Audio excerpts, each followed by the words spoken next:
Assalamualaikum warahmatullahi wabarakatuh.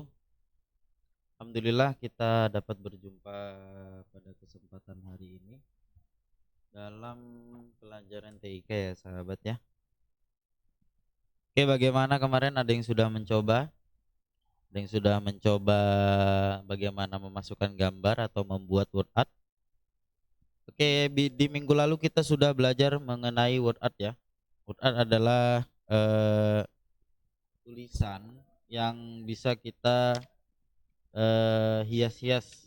Nah, dia teks tapi fontnya atau gaya hurufnya itu sudah tidak standar ya.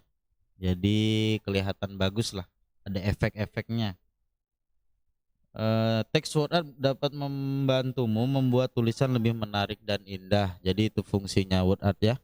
Oke, yang selanjutnya adalah kita kemarin juga memasukkan gambar. Ada dua gambar ya. Yang pertama adalah clip art.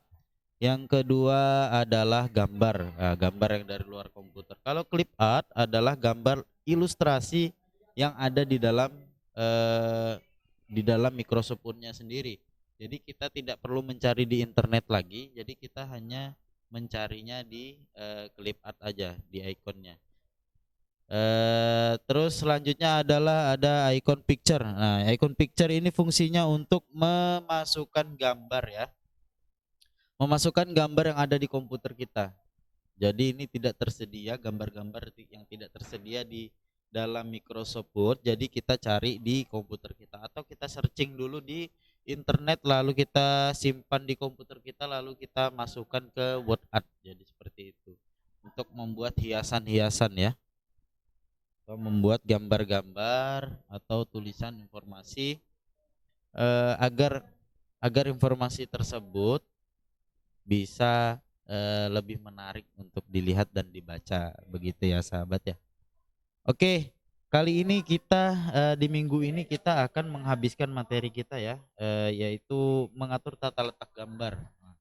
Tata letak gambar. Oke, kita langsung ke screen ya. Sebentar, gambar bapak kebesaran kita kecilkan dulu.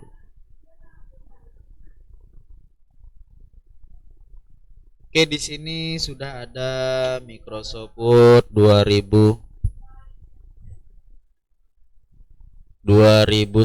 ya. Jadi ini adalah tampilannya. Sorry Bapak dari tadi nunduk dulu karena mic-nya itu kadang mati. Nah, seperti yang ada di buku kita di halaman 97 di sini ya. Nah, di halaman ini di halaman 79, maaf 79 itu ada yang namanya wrap text. Nah, wrap text ini fungsinya untuk mengatur tata letak gambar. Jadi tata letak gambarnya bisa di depan tulisan, bisa di belakang tulisan, bisa di antara tulisan. Nah, tergantung wrap text apa yang kita pakai ya. Jadi tergantung kalian mau pakainya yang mana. Bisa pakai yang apa? Yang di depan tulisan atau di belakang tulisan. Nah, bebas ya sahabat ya, bagaimana baiknya aja. Oke, kita contohkan dulu ya. Oke, yang pertama adalah inline with text. Nah, inline with text ini dia menjadi satu di dalam tulisannya. Jadi kalau misalkan kita mau pindah gambarnya, kita harus seperti mengetik. Jadi seperti ini ya contohnya. Kita tes dulu. Kita buka dulu Google Chrome, kita cari cerita kancil.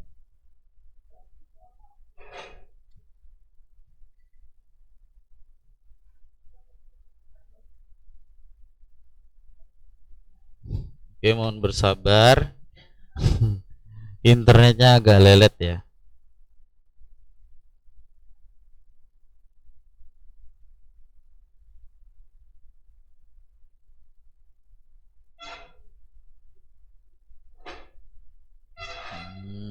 Ini kita ambil beberapa kata aja, nggak semuanya ya. Oke, kita ambil 3 paragraf aja. Setelah itu kita ke Microsoft Word ya, baru kita pastenya yang ini, keep text only ya, biar dia kita bisa atur. Oke, ini ada tulisannya dan sekarang kita akan memasukkan gambar si kancil. Nah, ini ada si kancil ya. Caranya bagaimana kita mengambil gambar ini? Kita klik kanan, setelah itu kita save image. Save image as. Kita taruhnya di picture ya. Kita taruh di picture sini. Nah, kita taruh di sini ya. Setelah itu kita save. Oke, setelah itu kita kembali lagi ke Microsoft Word ya. Setelah itu kita kembali lagi ke Microsoft Word. Setelah itu kita ke tab insert sama seperti kemarin ya. Tab insert, kita pilih picture. Terus kita ke folder picture. Nah, yang ini. Kita ke bawah cari yang kancil. Oke, kita klik ini, baru kita klik insert. Nah ini wrap textnya adalah inline with text. Nah, ini kalau kita tarik-tarik, nah ini bacanya anak ya, pertama ya, anak AN, baru gambar, baru AK. Kenapa begitu? Karena dia mengikuti teks yang ada di sini. Letaknya dia mengikuti teks. Kalau kita ke square, ada di bawahnya tuh square, menempatin gambar dengan bentuk bujur sangkar atau kotak ya. Nah, ini kita klik format, klik gambarnya dulu, klik format. Setelah itu ini kita ganti ke square. Nah, kalau ke square dia menjadi di tengah-tengah tulisan. Jadi tulisannya ini mengikuti yang di sini, tapi dia nggak bakal keputus kayak tadi ya. Kalau tadi AN gambar terus AK, anak jadinya. Kalau ini dia nggak, kalau ini dia tetap perkatanya nggak putus. Itu bagusnya square ya. Nah, bisa juga kita taruh di kayak koran-koran begitu ya. Nah, biasanya koran-koran, kalau ngeliat koran, di gambarnya ada, di sampingnya ada gambar, terus di sampingnya ada tulisan, dan tulisannya itu tidak menyentuh gambar. Nah, pakai icon ini ya, pakai wrap text yang ini, pakai square. Oke, selanjutnya ada tag. Tag menempatkan teks sesuai dengan bentuk gambar. Kalau ini kan gambarnya kotak ya. Bagaimana kalau kita cari kancil yang gambarnya kancil? Maksudnya gimana tuh? Maksudnya kancil yang transparan ya. Nah, kita ketik kancil, itu kita oke. Setelah itu dia muncul, kita klik image. Ini kita klik image ya. Setelah itu klik tools, cari yang transparan. Colorsnya diganti jadi transparan. Oke. Nah, ini banyak nih si kancil nih. Ambil yang ini aja. Nah, ini transparan ya. Kita save as. Save as-nya jangan lupa kita ke picture. Ya, setelah itu kita save. Setelah itu kita ke Microsoft Word lagi. Nah, yang ini kita hapus aja ya. Oke, kita masukkan lagi, kita insert picture. Setelah itu cari gambar kancil. Kita insert, klik insert. Nah, di sini ya. Ini kita ganti ke wrap text-nya jadi tag ya. Nah, kecilin lagi aja. Ya. Nah, jadi dia ngikutin bentuknya si kancil ini ya. Nah, jadi seperti itu ya. Jadi dia ngikuti bentuknya. Kalau tadi kan kotak aja ya. Kalau kotak nggak terlalu kelihatan, dia namanya juga square ya, kotak dia jadinya. Kalau tag dia mengikuti bentuk si kancil ini ya. Oke, ada lagi yang namanya behind text, menempatkan gambar di belakang teks. Ini kalau kita klik di jadi behind text, maka dia gambarnya akan di belakang teks dan teksnya itu tidak mengalami perubahan ya. Oke, lanjut, kita ganti dia menjadi in front of text. Kalau in front of text, sorry. Kalau in front of text dia jadi begini ya.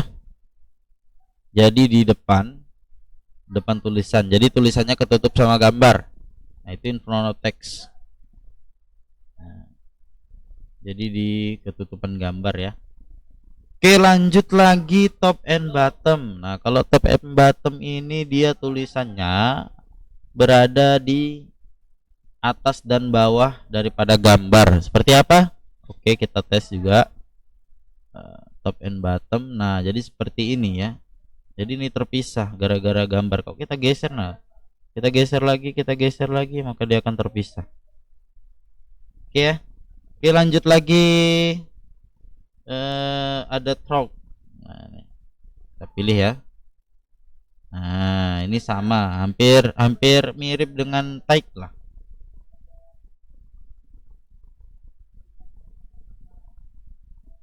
Kalau misalkan edit wrap point, nah ini kita custom ya. Nah, ini kita custom, ini poinnya di mana aja dia. Nah, ini poinnya, ini bisa kita tarik jadi seperti ini. Nah, jadi tulisannya minggir ya. Sini kita klik, tahan, tarik lagi, nah minggir dia. Nah, jadi seperti itu. Ini juga kita bisa atur. Dia udah nggak mau dekat dia. Nah, jadi seperti itu sahabatnya. Bapak rasa sudah paham semua ya perbedaan-perbedaannya. Nanti kalau misalkan lupa, silahkan kalian ulangi lagi videonya. Jadi seperti itu ya bentuknya ya, wrap textnya dari inline text, square, tag, behind text, in front of text, top and bottom, sort and edit wrap point. Jadi seperti itu bentuknya ya. Oke sahabat, Bapak rasa sudah paham semua ya masalah ini wrap text. Wrap text itu untuk ini ya, untuk menentukan tata letak gambar. Wrap text itu fungsinya wrap text. Oke, lanjut ya. Ini ada Bapak kasih apa namanya? Nah, ini adalah ayo menulis untuk kelas 3 ya. Jadi ini dipelajari untuk menghadapi penilaian akhir semester nanti. Sama yang catatan-catatan kemarin juga dibaca, ada catatan yang satunya itu Bapak kasih sudah. Nah, itu juga dipelajari ya sahabat ya. Dengan ini. Sorry. Oke, ini word art digunakan untuk membuat teks dengan bentuk tertentu. Ini isinya word art, clip art, picture, icon word art. Nah, ini terletak di tab insert. Icon wrap text digunakan untuk mengatur tata letak gambar. Icon wrap text terletak di tab format. Oke ya sahabat ya. Nah, kalau ini hanya ditulis ya. Kenapa ditulis? Karena kalau misalkan ini nggak ditulis, terus gambar ini hilang di Edmodo, bukan hilang sebenarnya, dia tertumpuk oleh postingan-postingan selanjutnya. Jadi usahakan untuk ditulis, jadi nanti nyarinya nggak repot. Jadi ada di buku tulis. Nah, fungsinya apa? Ini untuk belajar untuk menghadapi penilaian akhir semester ya. Dengan catatan ini aja. Jadi lihat catatan lebih enak kan, lebih ringkas. Bapak sudah ringkaskan daripada kalian carinya di buku ini. Kalian menghafalkan satu buku lebih susah daripada mempelajari satu kertas ini ya. Ada catatan yang kemarin, mudahan kalian tulis yang kemarin, karena itu Bapak sudah cari tadi, itu dia tertumpuk oleh postingan-postingan selanjutnya. Oke ya. Ini tolong dicatat untuk belajar di penilaian akhir semester. Oke, mudahan kita semua diberikan kesehatan dan kekuatan untuk untuk menghadapi pandemi ini dan untuk menghadapi penilaian akhir semester ya. Nah, itu cukup sekian dari pelajaran hari ini. Dan ini adalah materi terakhir kita di semester 1. Dan minggu depan kita akan menghadapi penilaian akhir semester di hari Rabu. Oke sahabat, tetap semangat, jaga jarak, jaga kesehatan, jangan lupa minum vitamin. Wabillahi taufiq wal hidayah. Assalamualaikum warahmatullahi wabarakatuh.